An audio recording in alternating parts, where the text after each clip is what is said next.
பார்வதி பதே மகாதேவா. என்னாருடைய சிவனே போற்றி, என்னாட்டவர்க்கும் இறைவா போற்றி.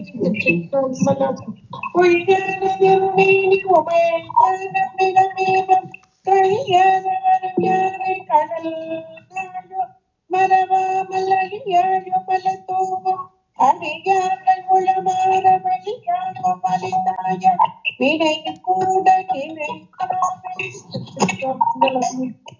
குத்தகமானபடிகளை மேற்கொண்டு குருமகா சன்னிதானங்கள் பொற்பாதம் பணிந்து அடியவர்கள் மக்கள் பொற்பாதம் பணிந்து இன்றைய அபிராமி அந்தாதி அற்புதமான ஒரு பதிகத்தை அபிராமி பட்டரால் அருளப்பட்ட அற்புதமான அந்தாதி தொடையில் அமைந்துள்ள இலக்கிய சுவையும் பக்தி சுவையும் அம்மையின் அருள் பிரபாகத்தை எடுத்து எம்பும் வண்ணமாக அமைந்து உள்ள இந்த பதிகத்தை நாம் எல்லோரும் சிந்திப்பதற்கு இறைவனுடைய திருவருடும் குருவருடும் இங்கே நமக்கு கூட்டி வைத்திருக்கிறது.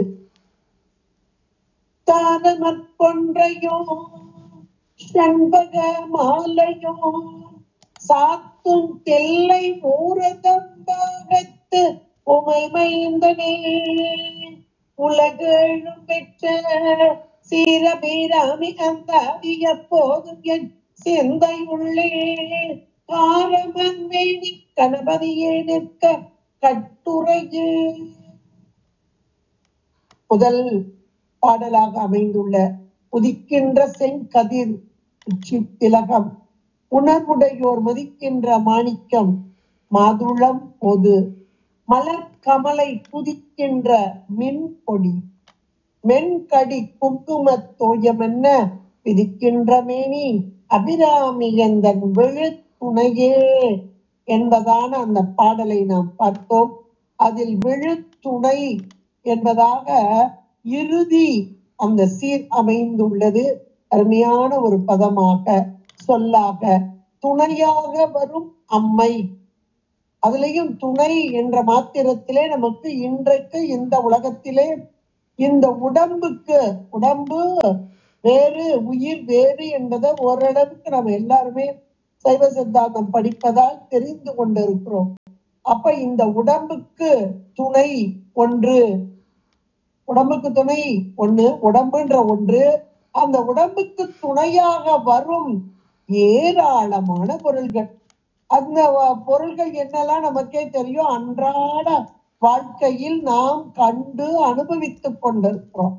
எவையெல்லாம் இந்த உடம்புக்கு துணையாக வருகின்றன அப்படின்னு பார்த்தா ஜடப்பொருளும் வருகிறது, சித்து பொருளும் வருகிறது.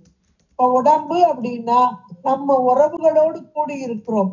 அப்ப உறவுகள் என்ற மாத்திரத்திலே தாய் தந்தை உறவினர்கள் சகோதரர்கள் சகோதரிகள் இப்படியெல்லாம் கணவன் மனைவி குழந்தைகள் இப்படி ஒவ்வொரு வகையிலும் உறவுகள் நமக்கு சொந்தமாகி வருகிறது.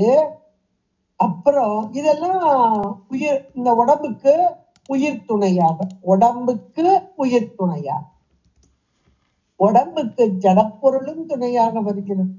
உடம்பு ஜடப்பொருள் தான். ஆனா அந்த ஜடப்பொருளுக்கு ஜடப்பொருளே இன்றைக்கு எத்தனை எத்தனை துணை. ஒரு வெயில்ல போகணும் அப்படின்னா ஒரு கொடையை எடுத்துட்டு போறோம், காலில் செருப்பை போட்டு போறோம், எல்லாம் ஜடப்பொருள்.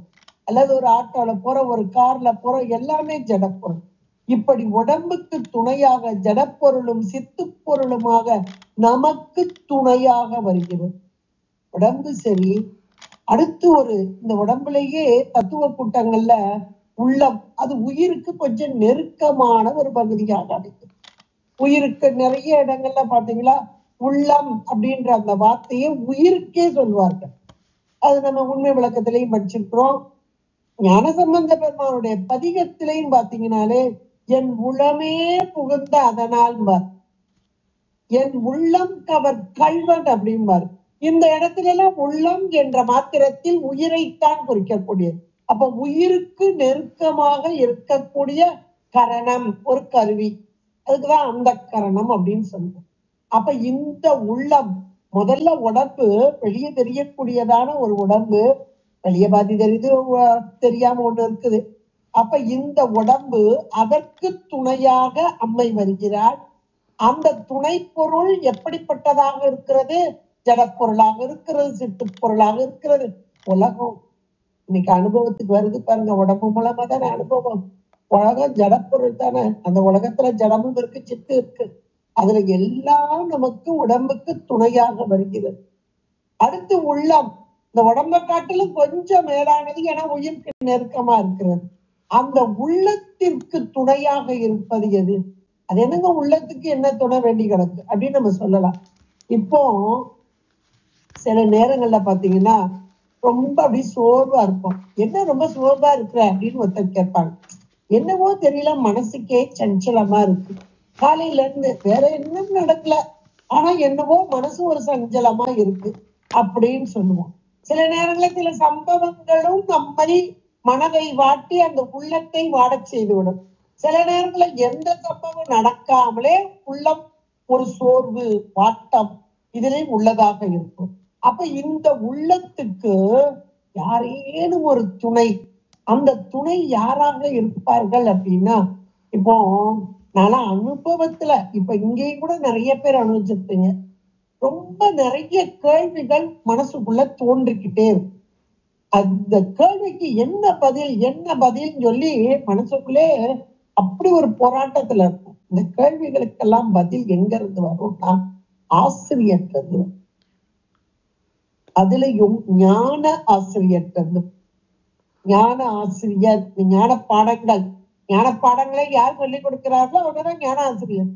அதெல்லாம் சைவ சித்தாந்தத்துல நான் நிறைய கேள்விக்கு, எனக்குள் ஏற்பட்ட கேள்விக்கெல்லாம் பதில் என்னவோ நான் அன்னைக்கு நினைச்சதுக்கு அன்னைக்கே பதில் கிடைக்கும். சில நேரங்கள் நம்ம நினைச்சதை அப்படியே சொல்றாரு அப்படின்லாம் நாங்க நினைச்சிருக்கேன் எத்தனையோ முறை.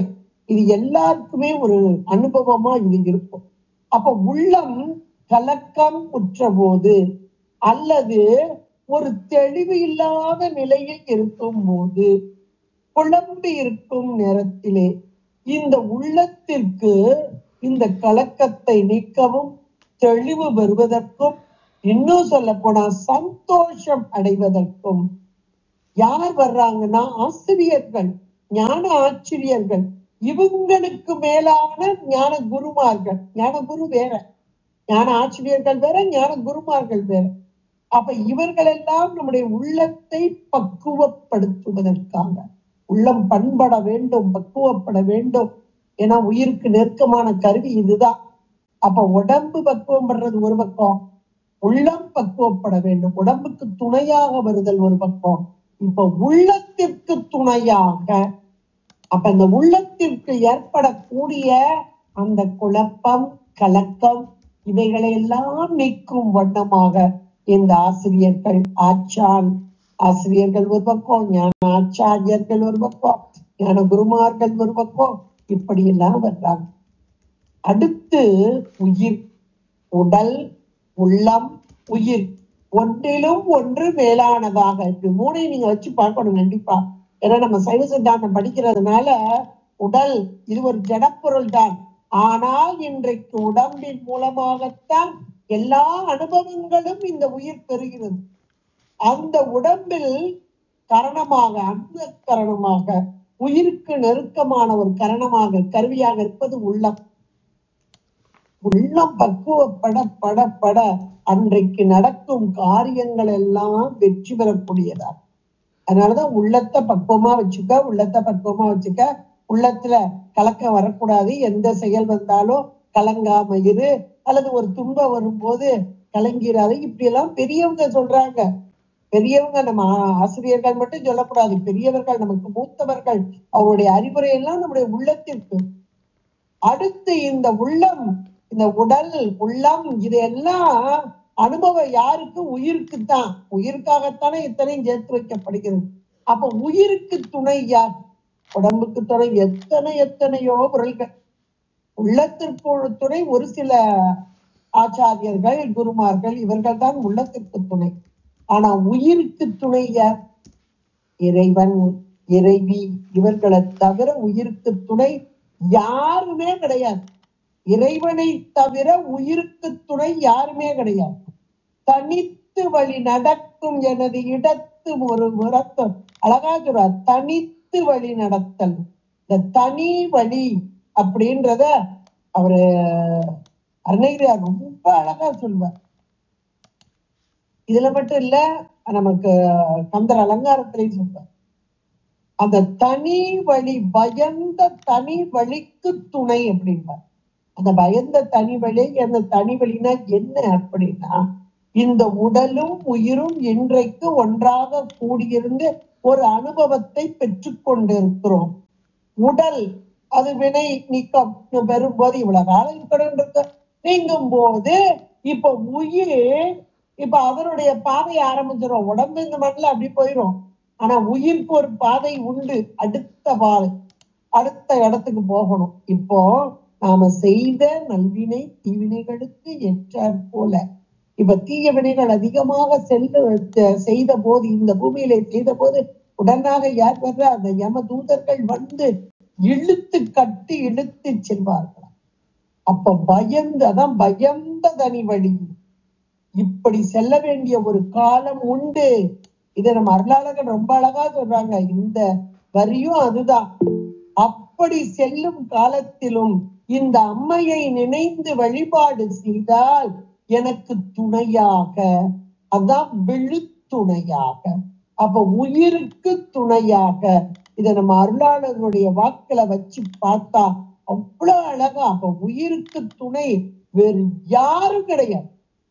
உடலுக்கு ஏராளமான பொருள் துணை, உள்ளத்திற்கு ஒரு சில குறிப்பிட்ட, அது ஞான ஆச்சாரியர்களும் ஞான குருமார்களும் தவிர வேறு யாரும் கிடையாது. உயிருக்கோ இறைவன், அவன் ஒருவனை தவிர வேறு யாரும். இங்கே அம்மை வேறு, இறைவன் வேறு அல்ல. அப்ப துணையாக, உயிருக்கு துணையாக வரும் இறைவன் இறைவி, அதான் விழுத்துணை என்று. விழுத்துணைனா மேலான துணை. அப்ப உயிருக்கு துணையாக வருபவள் இவள். உயிருக்கு துணை மட்டுமல்ல, இந்த உயிர் இன்றைக்கு உடலோடு கூடியிருக்கிறது. அப்ப அந்த உடலுக்குரிய துணையாகவும் இருப்பவள். இத நம்ம நல்ல சைவ சித்தாந்தப்படி நீங்க வச்சு பார்த்தீங்கன்னா, அம்மை 2 வகையாக வருகிறார்.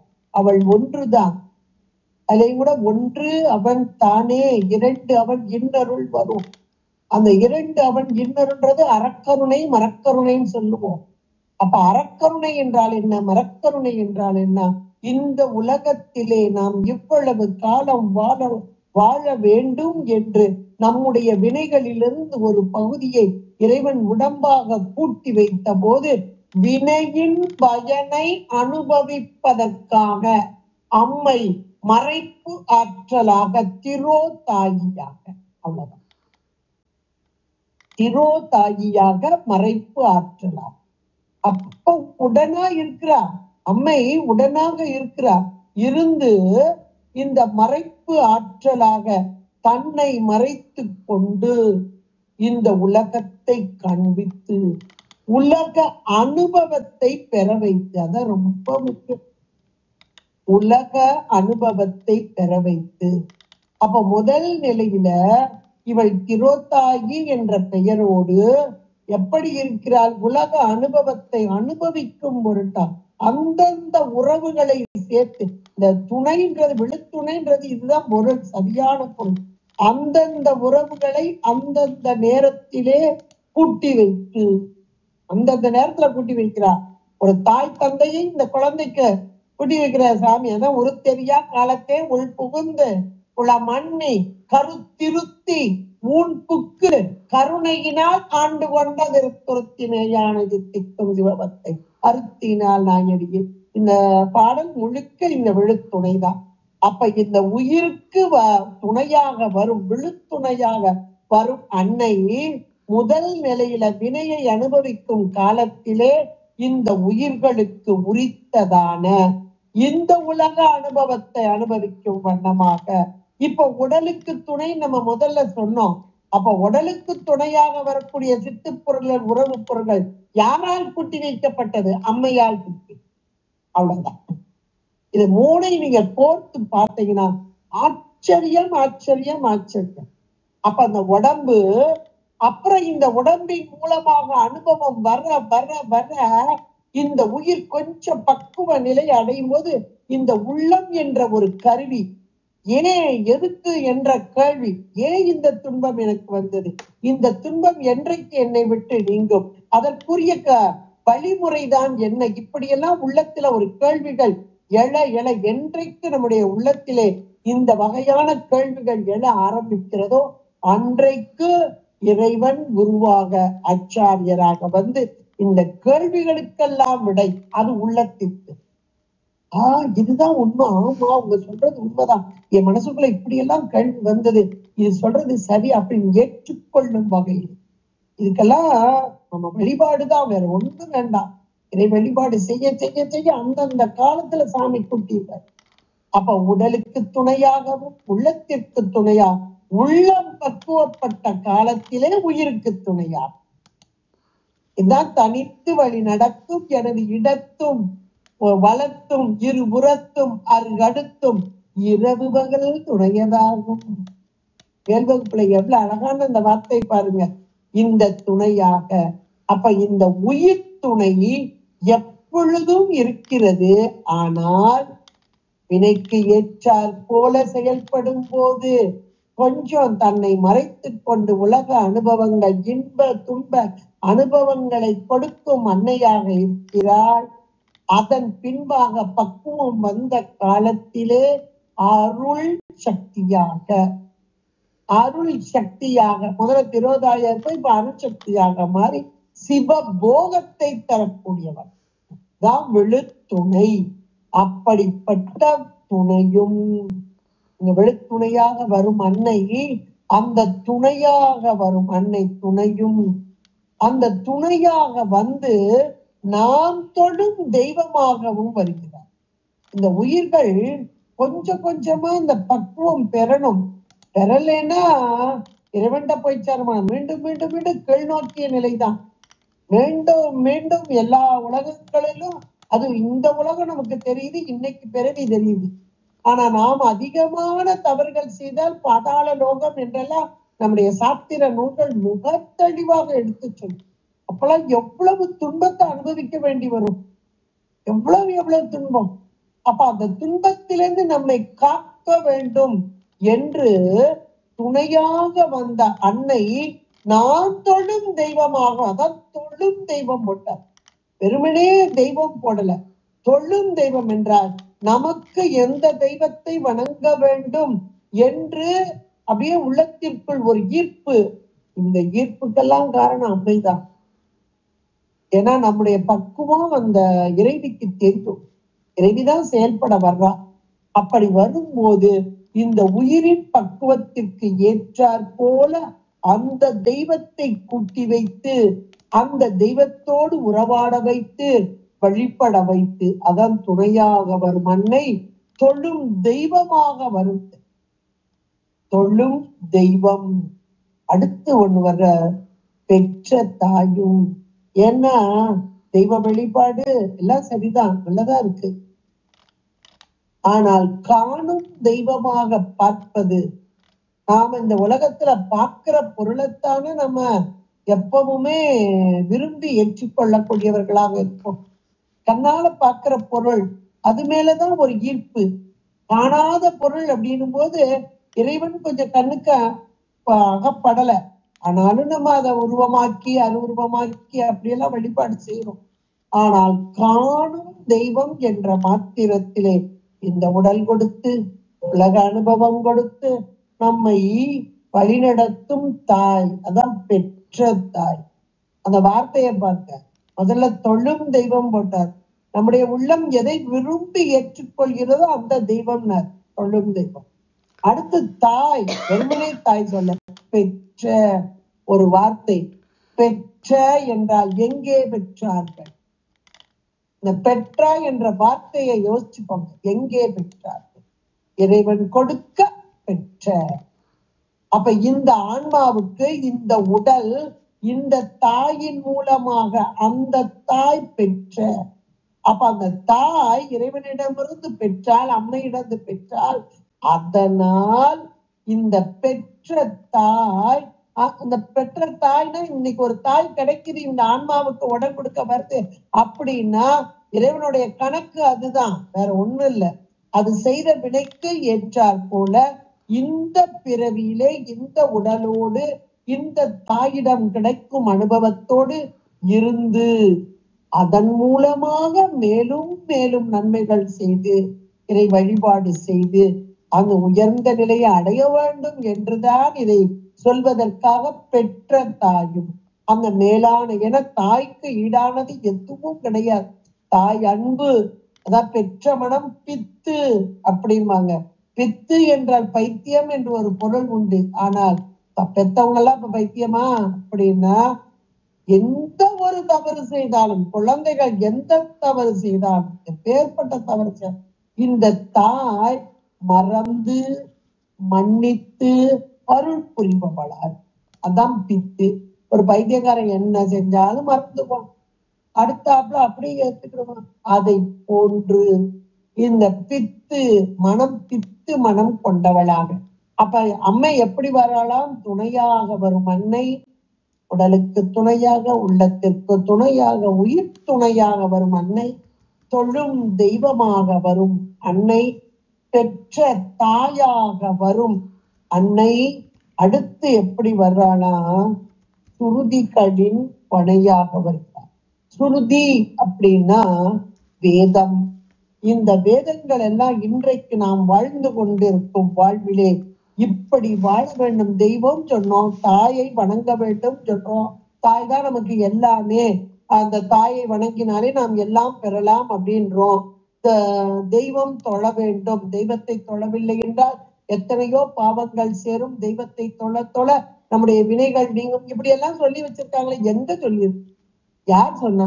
எங்க அம்மா அப்பா சொன்னாங்க, எங்க தாத்தா பாட்டி சொன்னாங்க, சரி அவங்களுக்கு யார் சொன்னா? அப்படியே போய்கிட்டே இருக்கும். அப்ப யாரால் சொல்லப்பட்டது என்றால் இதையெல்லாம் சொன்னது வேதங்களே. அறத்தை எடுத்து உரைத்தது. இப்படி வாழ வேண்டும், டூஸ் அண்ட் டோன்ட்ஸ். இப்படி வாழ வேண்டும், இப்படி வாழக்கூடாது. மனிதர்களாகிய நாம் இந்த அறநெறியிலே நின்று இறை வழிபாடு செய்து அல்லது நன்மையான அறங்களை செய்து வாழ்க்கையிலே நல்ல அறங்களை செய்து வாழ்ந்தால் மிக உயர்ந்த நிலையை நாம் அடையலாம் என்று சொல்வது வேதங்கள். அந்த வேதங்கள் எப்படிப்பட்டது என்றால் ஸ்ருதி என்று சொல்லப்படுகிறது. செவி வழியாக ஒவ்வொரு குரு சொல்ல அங்க சீடன் கேட்டு அப்படி ஸ்ருதி வழியாக, அதுக்கு அதனாலதான் அதுக்கு பேரு ஸ்ருதி. ஸ்ருதினா கேட்டல். எழுதா கிளவி அப்படிம்பாங்க. எழுத்தால் எழுதப்படாதது, வாக்கால் கேட்கப்பட்டு உணர்தல், அதான் ஸ்ருதி என்று சொல்லக்கூடியது.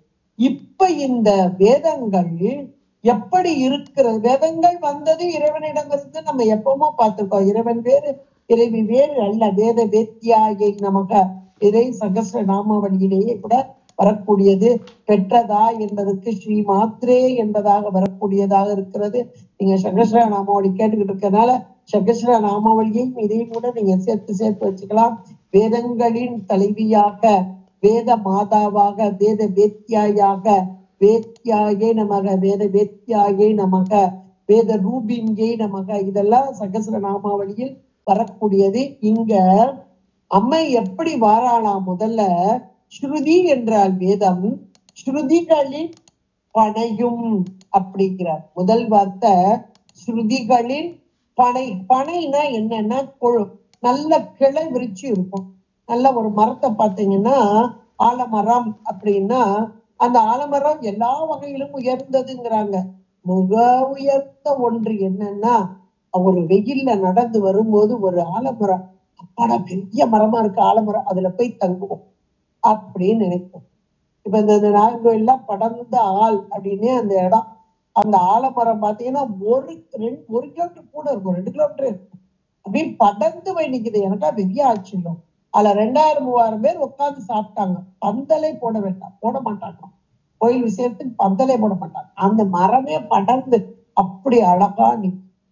அப்ப அந்த மரம் என்பது அப்படியே கிளைகளை பரப்பி முதல்ல நிழல், இந்த வெயில் நேரத்துல நிழல் தருதல், அதுதான் மிகப்பெரிய முக்கியமான ஒன்று. அப்புறம் நிழல் அதுல இழப்பார் இருக்கும்போது சில நேரத்துல அப்படி எட்டி பார்க்கும்போது காய் கனி இதெல்லாம் இருந்தா சாப்பிடுறதுக்கு வசதியா இருக்கும். இப்ப இந்த இடத்துல முதல்ல அம்மை எப்படி இருக்கிறா? நமக்கு முதல்ல நிழல் வேணும். எதுக்காக? எத்தனையோ பிறவிகள், 84 லட்சம் யோனி பிறவிகள்ல பிறந்து எல்லா பிறப்பும் பிறந்து இழைத்தேன், இழைச்சு போய் களைச்சு போய், என வெப்பம், பிறவி என்பது வெப்பம். அந்த வெப்பத்துல ஆண் தவிச்சு வரும்போது முதல்ல இழைப்பார். அந்த இழைப்பாறுதலுக்கு இங்கே அப்படியே கிளைகளை பரப்பிய, அது என்ன கிளைகள்? வேதம். வேதத்தின் கிளைகளாக அம்மை அமர்ந்துட்டார். ஏன்னா உண்மையை உணரணும். நீ இந்த வழியிலே நடக்க வேண்டும், அற வழியிலே நிற்க வேண்டும் என்று சொல்வது வேதம். அந்த வேதத்தின் கிளைகளாக இருந்து நமக்கு இளைப்பாறுதல் தரும் அன்னை. அதான் சுருதிகளின் பனை. அடுத்து சொல்றாரு, அந்த சுருதிகளின் பனையும் கொழுந்தும். அந்த சுருதிகளின் கொழுந்து முதல்ல நல்ல களை பரப்பி நிழல் தரும் மரமாக சொன்னார். அந்த நிழல் தருவது மட்டுமல்ல, அதுல பக்கத்துல போய் பார்த்தா முதல்ல அப்படி வெயில் நேரத்துல நடந்து வரோம், ஏன் அங்க பெரிய மரமா இருக்கு போ அப்படின்ட்டு அந்த மரத்தை பார்த்தோன்னே அந்த கிளையெல்லாம் தெரியுது நமக்கு. பக்கத்துல உட்கார்ந்து கொஞ்சம் அப்படியே ஆசுவாசப்படுத்திட்டு அப்படி நிமிர்ந்து பார்த்தா அதுல அப்படியே சின்ன சின்ன சின்ன சின்ன அந்த கொழுந்து, என்ன அழகா இருக்கு வரேன் கொழுந்து அப்படின்னு சொல்லுவோம். நிறைய இடங்கள்ல இந்த கொழுந்தே மருத்துவ குணம் வாய்ந்தது அதிகமாக இருக்கும்.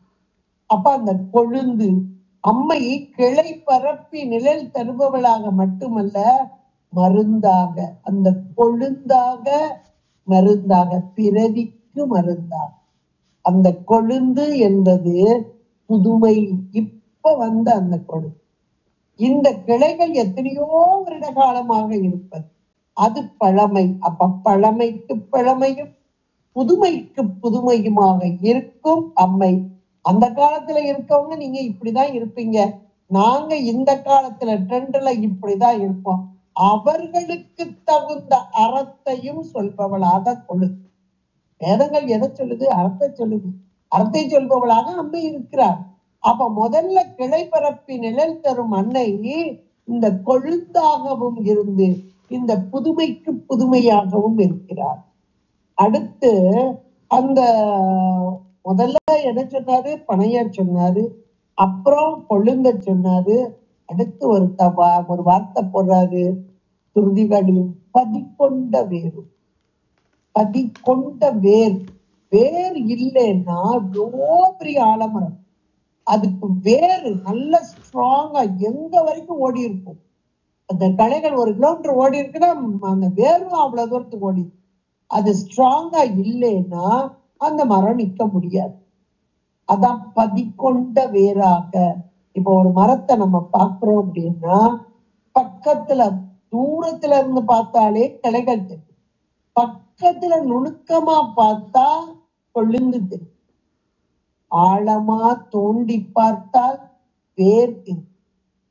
ஆழமா தோண்டி பார்த்தாதான் வேர் தெரியும், தோண்டி பார்க்காம வேர் தெரியாது. இதுல இருந்து எதை சொல்ல உணர்ந்து கொள்ளலாம் என்றால், வேதங்கள் எப்படிப்பட்டவை, ஞானம். அந்த வேதங்கள்லயே பாத்தீங்கன்னா ஞான காண்டம், கர்ம காண்டம், உபாசனா காண்டம் என்ற 3 வகையாக. அதுல கர்மகாண்டம்ன்றது கேள்விகள் இப்படி செய்ய வேண்டும் அப்படின்றதெல்லாம் சொல்லக்கூடியதாக இருக்கிறது. உபாசனா காண்டம் அறத்தை இப்படி உணர்ந்து கொள் அப்படின்றது உபாசனையாக சொல்லக்கூடியது.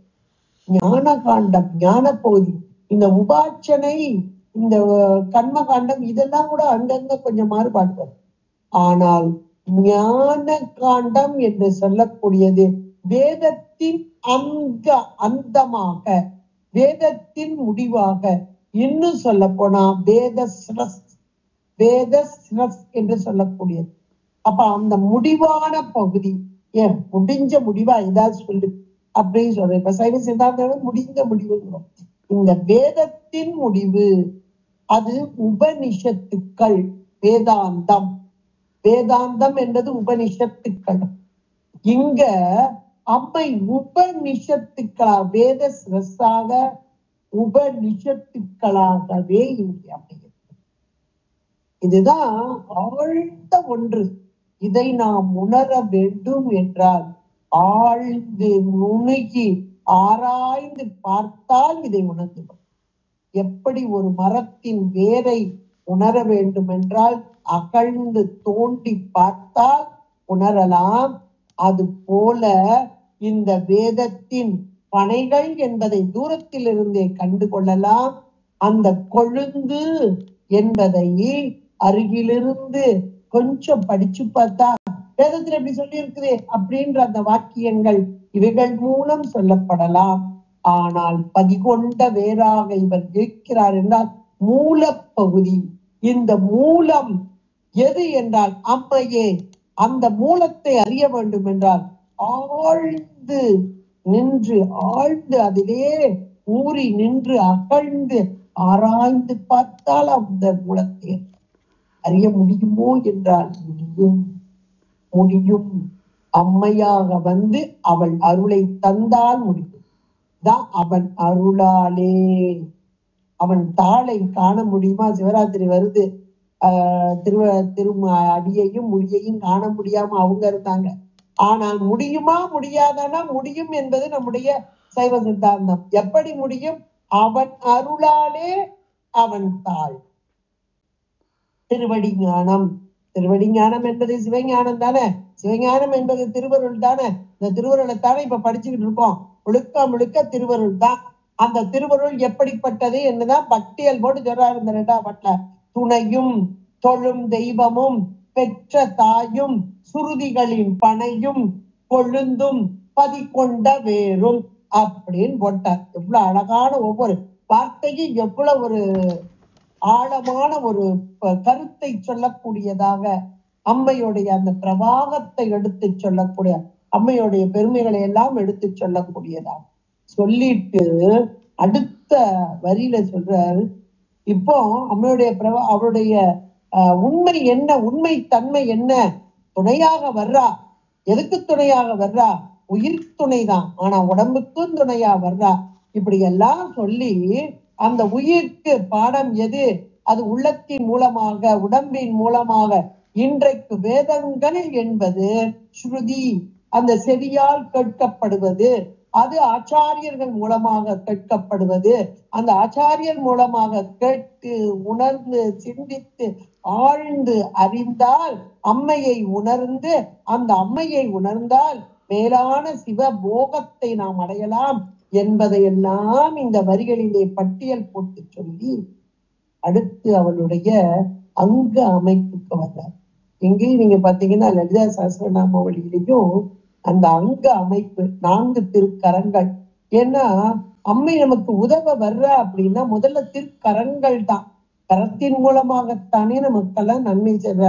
அதான் சதுர் பாகு சமன்விதாயை 7வது நாமாவளி சதுர் பாகு சமன்விதாயை, 4 திருக்கரங்களை கொண்டவளான அம்மை அப்படின்றது 7வது லலிதா சஹஸ்ரநாமாவுல வரக்கூடியதாக இருக்கிறது. அப்ப அந்த 4 திருக்கரங்களிலும் என்னென்ன வைத்திருக்கிறாள் அப்படின்றதுதான் இந்த அடுத்த வரியில என்ன வச்சிருக்கா பாருங்க. பனி மலர் பூ கனை, பனி மலர் பூங்கடை, மலர்கனைகளை வைத்திருக்கிறாளாம்.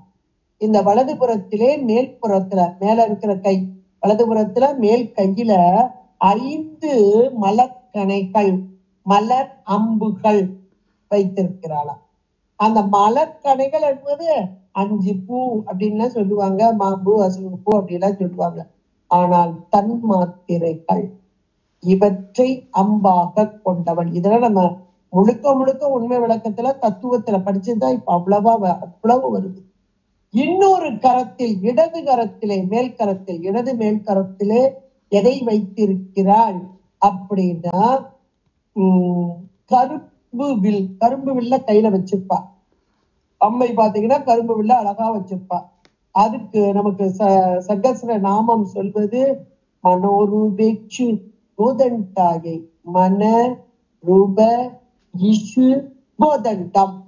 இஷு என்றால் கரும்பு, கரும்பையே வில்லாக, கோதண்டம்னா வில், இஷு கோதண்டம் அது எது என்றால் மனரூப, மனமாகிய கரும்பு வில்லை இங்கே கோதண்டமாக கொண்டவள் அம்மை. அப்ப ஒரு பக்கம் மனம் என்ற ஒரு வில்லை கோதண்டமாக வில்லை கொண்டவள் இவள். இதற்கு இந்த பஞ்சதன் மாத்திர சாய பனிமலர் பூக்கணை.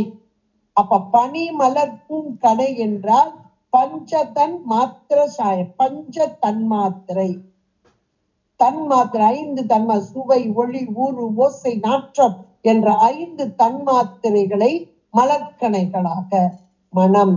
இது எவ்வளவு பெரிய தத்துவம் பாருங்க, எவ்வளவு அழகா கோர்த்து கொண்டு வந்திருக்காரு பாருங்க. சைவ சித்தாந்தத்துடைய அப்படி ஒரு பிழிவாக இந்த மனம்தான் இந்த தன்மாத்திரைகளில் ஒன்றை இடமாக கொண்டு இந்த ஐம்புலன்கள் இப்ப ஒவ்வொன்றுக்கும் ஒவ்வொன்று இருக்குது. இந்த தன்மாத்திரைகள் அதிலிருந்து வந்த பூதங்கள். அப்ப அந்த தன்மாத்திரைகள் இப்ப நாற்றம் அப்படின்னா இங்க நிலம் அப்படின்றது.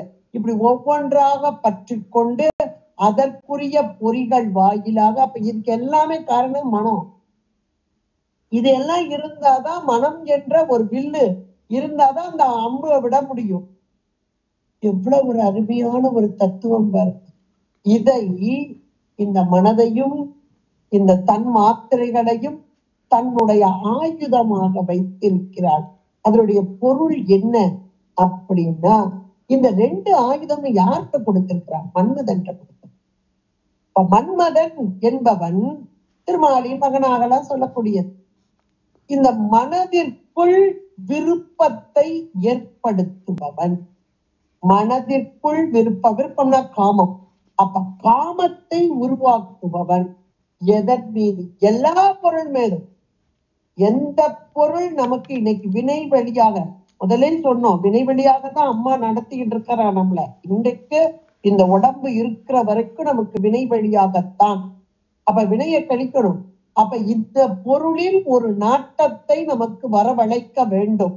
அப்ப இந்த மன்மதன் என்பவனிடம் அந்த 2 பொருளையும் கொடுத்து, கரும்பு வில்லையும் இந்த மலர்கணைகளையும் கொடுத்து இந்த ஆன்மாவுக்கு விருப்பை வரவழைத்து அந்த பொருளை அனுபவிக்க வை அப்படின்னு அவங்கிட்ட கொடுத்துட்டான்.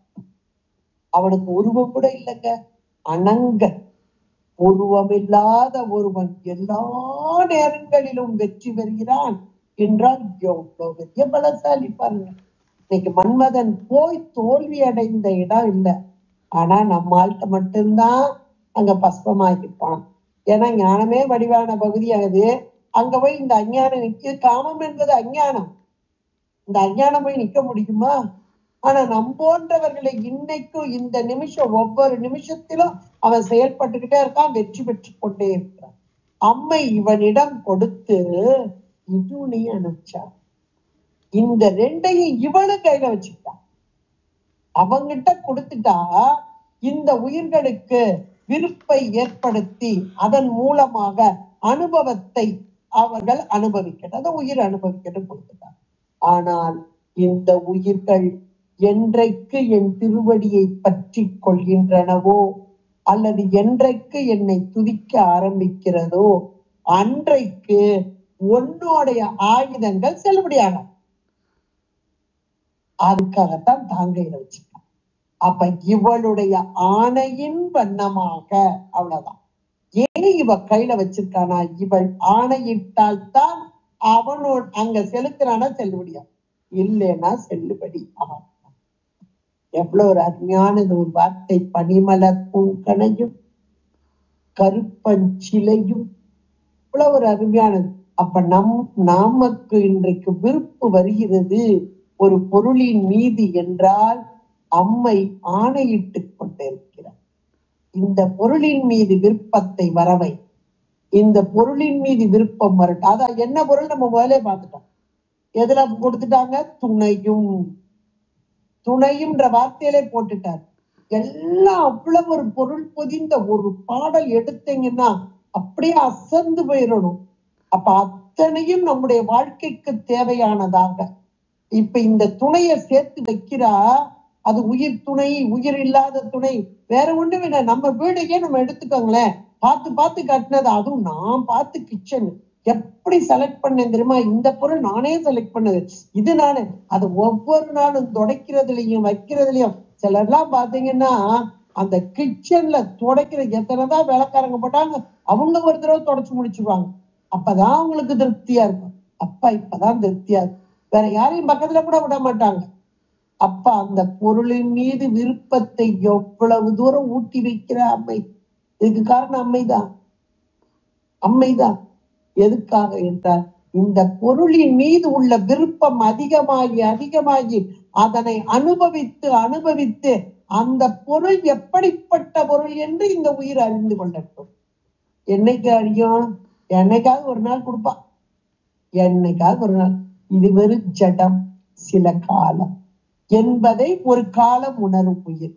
அப்போ அம்மா என்று காலில் வந்து விழுந்த போது இவள் கையில இப்ப இருக்கு பாருங்க, கருப்பஞ்சிலை, இந்த மலர்கனை, இதன் மூலமாக அந்த மன்மதனுக்கு வேலையில்லாமாக்கிடும்.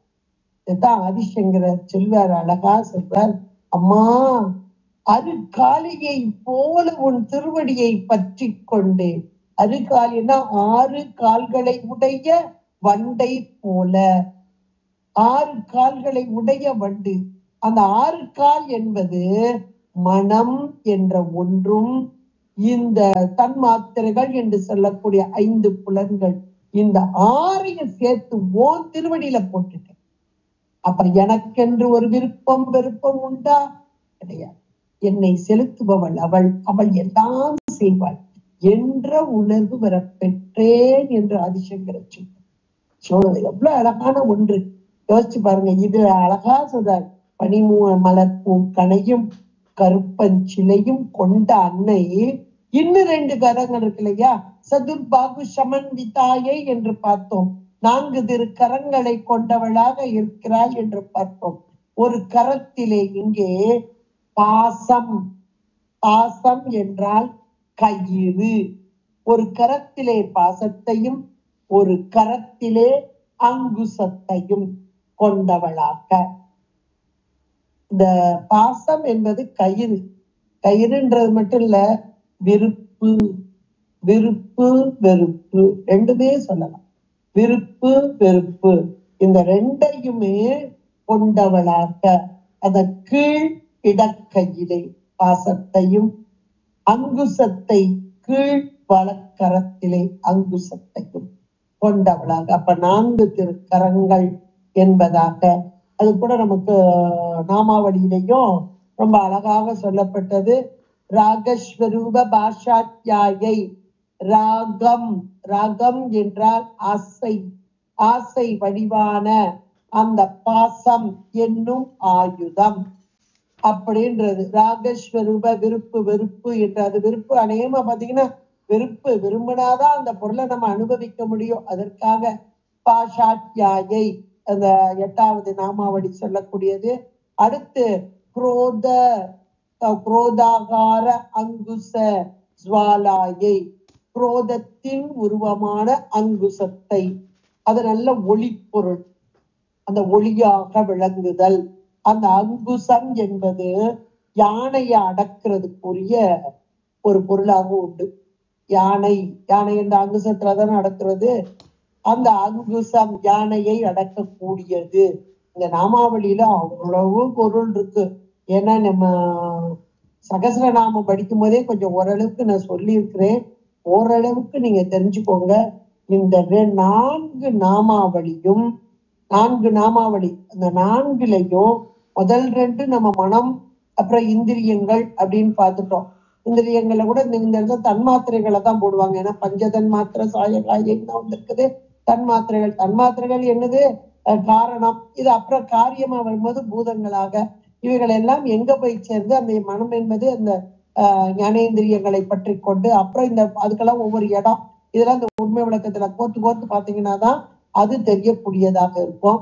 அடுத்தாப்புல பாசம் அங்குசம், இந்த 2மே, இந்த பாசம் அங்குசம்ன்றது ஒரு கயிறாக சொல்லப்படக்கூடியது. அங்குசம் என்பது ஒரு வெட்டி வீழ்த்தக்கூடியதாக சொல்லப்படக்கூடியது. இது எல்லாவற்றிற்குமே ஒரு அதிதேவதை உண்டு. ஒவ்வொன்றுக்கும் ஒரு அதிதேவதையாக சொல்லப்படக்கூடியது. அந்தந்த அதிதேவதைகள் அப்படின்னு இந்த பாசம் அப்படின்னு பார்த்தோம் இல்லையா, அதுக்கு அஸ்வாருடை, அஸ்வாருடாயை நமக, அஸ்வாருடா அப்படின்னு சொல்லக்கூடியது. அடுத்து அங்குசத்துக்கு சம்பத்கரி, சம்பத்கரி என்று சொல்லக்கூடியது. இது எல்லாமே இதோட ரிலேட்டடா தான் வரும். இந்த ரிலேட்டட் பண்ணி பண்ணி இந்த சகஸ்ர நாமாவளி அதோட ரிலேட்டட் பண்ணி இதுவும் இந்த 4 ஆயுதங்களை வச்சிருக்கிற கையில ஒவ்வொன்றுக்கும் ஒரு அதிதேவதை. அந்த அதிதேவனுடைய செயல் என்ன அப்படின்னு பார்த்தா ஒரு ஆச்சரியமா, கரும்பு வில்லுக்கு மந்திரினி, மலர் பூங்கனைக்கு தண்டநாதா, தண்டநாதாயை அப்படின்னு ஒரு தண்டநாதா, கரும்பு வில்லுக்கு மந்திரினி என்று சொல்லக்கூடியது. இப்படி 4 வகையாக இங்கே ஒவ்வொன்றுக்கும் ஒரு இது முழுக்கவே உங்களுக்கு சகஸ்ர நாமாவளியில வரக்கூடியதாக இருக்குது. அத ஏற்கனவே உங்களுக்கு சொன்னதுதான், இது திரும்ப சொல்ல வேண்டிய அவசியம் இல்லை. லேசா நான் சொல்லிட்டு போயிடுறேன்.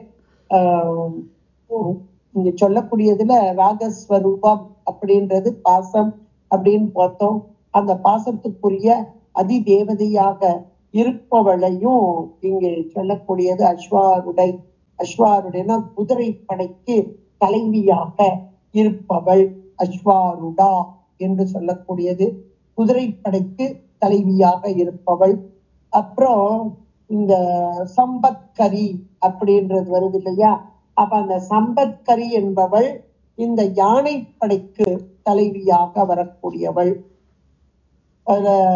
சம்பத்கரி சமாரூடா சிந்தூர, சிந்தூர விரஜ சேவிதா அப்படின்னு அதுல வந்திருக்கு. 66வது நாமாவளி. குறிக்கிறவங்க குறிச்சுக்கோங்க. நம்ம ஏற்கனவே இது பார்த்ததுதான். தெரியணும்னு நினைச்சவங்க எடுத்துக்கோங்க. ஏன்னா இது அவ்வளவு கோயிங்கான்னா அவ்வளவு போய்கிட்டே இருக்கும். சொல்ல சொல்ல சொல்ல சொல்ல தோண்ட தோண்ட தோண்ட வெட்ட வெட்ட பூதம்பாங்களே, அது மாதிரி ஒரு போய்கிட்டே இருக்கும்.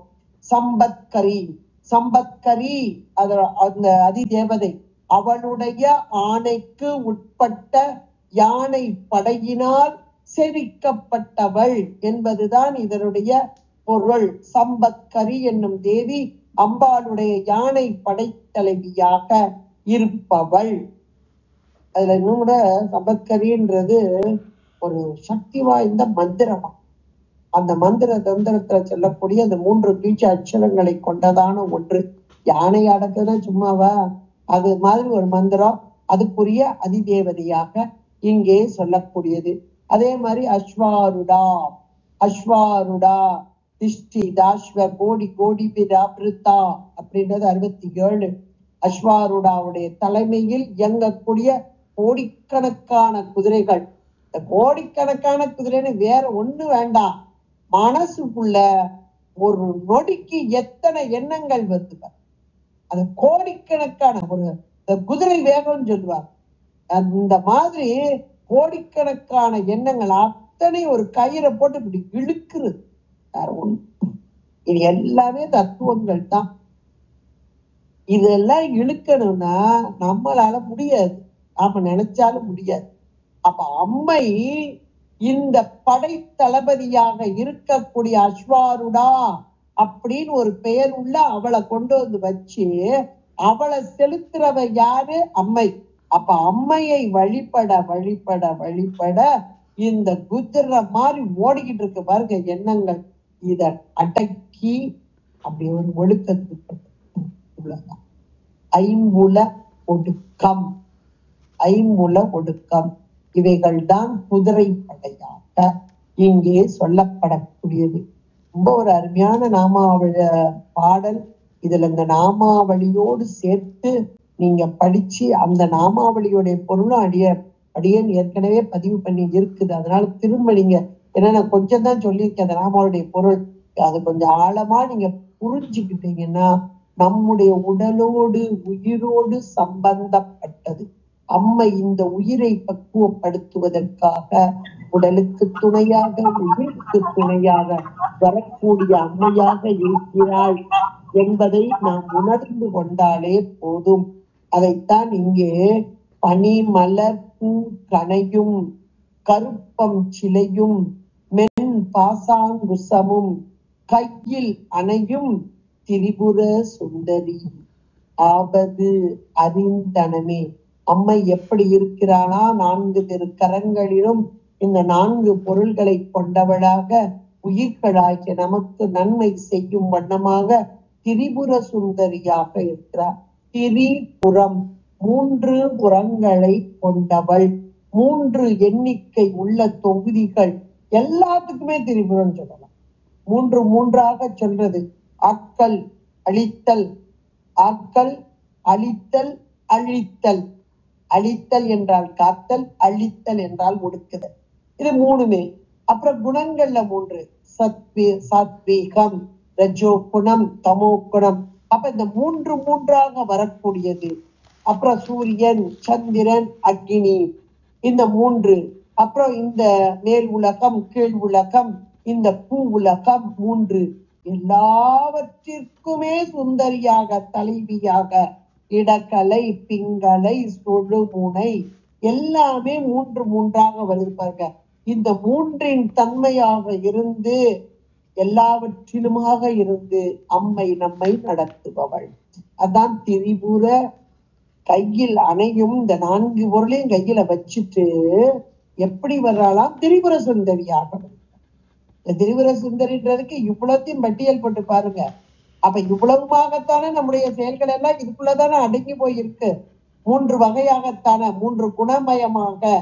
இந்த 3 அந்த புறங்கள் அப்படின்னும் போது 3 உலகங்கள் மேலையும் கீழையும் இங்கேயும் போய்கிட்டு தானே வந்துட்டு தானே இருக்கிறோம். அப்படி அதுக்கப்புறம் இந்த உடம்பையே பார்த்தா 3 மண்டலங்கள், சூரிய சந்திர அக்னி மண்டலங்கள். அப்ப இவற்றிற்கெல்லாம் நாயகியாக திரிபுர சுந்தரியாக, திரிபுர சுந்தரி ஆவது இவளாக நின்று நம்மை நடத்துதல். எவ்வளவு ஒரு அருமையான ஒரு பாடல் இந்த பாடல். இதுல அம்மை எப்படி வர்றா அப்படின்றத அழகா எடுத்து சொல்ற. முதல்ல அம்மை துணையாக வந்தாள், தொழும் தெய்வமாக வந்தாள், பெற்ற தாயாக வந்தாள். வந்த இவள் சப்த பிரபஞ்சமாக வந்து உயிருக்கு நன்மை செய்ய வேண்டும் என்று வேதங்களின் வடிவாக, அது வேதங்கள் சப்தம், அந்த சப்த பிரபஞ்சமாக வேத ரூபியாக வந்து அந்த வேதங்களின் மூலமாக உயிர்க்கு அற உரைகளை எடுத்து சொல்லி உயிர்களை பக்குவப்படுத்த வேண்டும் என்று உணர்வோடு வரும் அன்னை. அப்புறம் அந்த 4 திருக்கரங்கள் முதல்ல வேதத்தை சொல்லி, முதல்ல துணையாக சொல்லி, அந்த துணையும் உடலாக, உள்ளமாக, உயிராக சொல்லி, அந்த துணையாக வந்த அன்னை சொல் பிரபஞ்சமாக, பொருள் பிரபஞ்சமாக, அந்த சொல்லாக வரும்போது வேதமாக வந்து அறத்தை எல்லாம் உணர்த்தும் அந்த அன்னை இந்த 4 திருக்கரங்களோடு வந்து இந்த உயிர்களுக்கு அந்த பக்குவ நிலையை உணர்த்துவதற்காக இசுபோதண்டத்தை தன் கையில் கொண்டு, ஏனென்றால் இந்த உயிர்கள் பக்குவம் பெறும் காலத்திலே தன்னுடைய திருவடியை யார் அண்டுகிறார்களோ அவர்களுக்கு நன்மை செய்வதற்காக அந்த மன்மதன் செலுத்தக்கூடியவனுக்கு அவனுக்கு அந்த அதிகாரத்தை கொடுத்தாலும் இவனுடைய திருவடியை, ஏன்னா அந்த வேதங்கள் சொல்லக்கூடிய அறவழியில் நடக்கக்கூடிய அவர்களுக்கு வேத சொரூபினியாக வந்து நன்மையை செய்தை உணர்ந்து கொண்ட அவர்களுக்கு அந்த திருவடி இன்பத்தை தரக்கூடியவளாக வரும் அந்த அன்னை, தொழும் தெய்வமாக வரும் அன்னை, திரிபுர சுந்தரியாக வரும் அன்னை, இப்படியெல்லாம் வரக்கூடிய அன்னை இந்த பாசத்தையும் அங்குசத்தையும் அவளுடைய பிள்ளையாகிய கணபதியிடம் கொடுத்து, மன்மதன்ட்ட 2 பொருளை கொடுத்தா உலக விருப்பத்தை எல்லாம் அனுபவிப்பதற்காக, உலக போகத்தை அனுபவிப்பதற்காக, உலக போகத்திலிருந்து விடுபட்டு இறைவா உன்னை அடைய வேண்டும் என்று எந்த உயிர்கள் தவித்து ஓடி வருகிறதோ அவர்களுக்கு அபயம் அளிக்கும் வண்ணமாக தன்னுடைய குழந்தையான கணபதியிடம் இந்த பாசத்தையும் அங்குசத்தையும் கொடுத்து இவர்களுடைய விருப்பு வெறுப்புகளை எல்லாம் வெட்டி வீழ்த்தி அகங்கார முனைப்பு நீக்குதல். விநாயகர் வணக்கம் என்பதே அகங்கார முனைப்பு நீக்குதல், தன்முனைப்பு நீக்குதல். இன்னும் அதுல அவ்வளவு தத்துவங்கள்ல போனோம்னா அவ்வளவு எடுக்கலாம் இதுல. ஏன்னா இந்த 4 பொருளை வச்சு அவ்வளவு வரும். அகங்கார முனைப்பு, தன்முனைப்பு நீக்க வேண்டும் என்றால் தன்னுடைய குழந்தை முதல்ல மன்மதன்ட்ட கொடுத்தா அடுத்து தன்னை பொறுப்பான பிள்ளை மூத்த அந்த பொறுப்பான கணபதியிடம் கொடுத்து இதன் மூலமாக இந்த உயிர்களுக்கு பக்குவத்தை, ஏன்னா மூலாதாரத்தில் 3 7 கனல் என்று பாடியிருக்கிறார். அப்ப இத்தனையும் கொண்ட பக்குவம் பெற்ற ஆன்மாக்கள் தான் இந்த கணபதியை பற்றி கொண்டு மேல் நோக்கி செலுத்தும். இதைத்தான் பாச அங்குசமும் கையில் அணையும் திரிபுர சுந்தரி. 3 புறங்களின் நாயகியாக இருக்கும் அம்மை சுந்தரி என்றால் அழகிய வடிவான அம்மை. அவளை சுந்தரி ஆவது அறிந்தனமே. அறிந்தோ அவளை அறியுமா இங்கே மிக அழகாக எடுத்து சொல்கிறார் அபிராமி பட்டர். அருமையான ஒரு பாடல். இந்த பாடலை கேட்கும் போதே மனப்பாடமா பண்ணுங்க. ஒவ்வொரு வார்த்தையும் உள்ளத்திற்குள் ஓடிக்கொண்டே இருப்பாங்க. ஒவ்வொரு வார்த்தையாக ஓடிக்கொண்டிருப்பது. அந்த பொருள் ஓடணும். உள்ளுக்குள்ள வார்த்தை மட்டும் ஓடக்கூடாது, பொருள் ஓட வேண்டும். பொருள் சொல்லிய பாட்டின் பொருள் என்ற போது அம்மை, இந்த அம்மையை தொழ வேண்டும் தொழ வேண்டும் தொழ வேண்டும், இந்த பிறவி என்ற பந்தத்திலிருந்து விடுபட வேண்டும் என்ற உணர்வோடு வாழ்ந்தால் அபிராமி அந்தாதி இந்த பாடல் நம் உயிர் துணையாக வரும் என்று கூறி இந்த அளவிலே நிறைவு செய்வோம். சிற்றம்பலம் பார்வதீபதே மகாதேவ. என்னாடுடைய சிவனே போற்றி, எண்ணாட்டவர்க்கும் இறைவா போற்றி.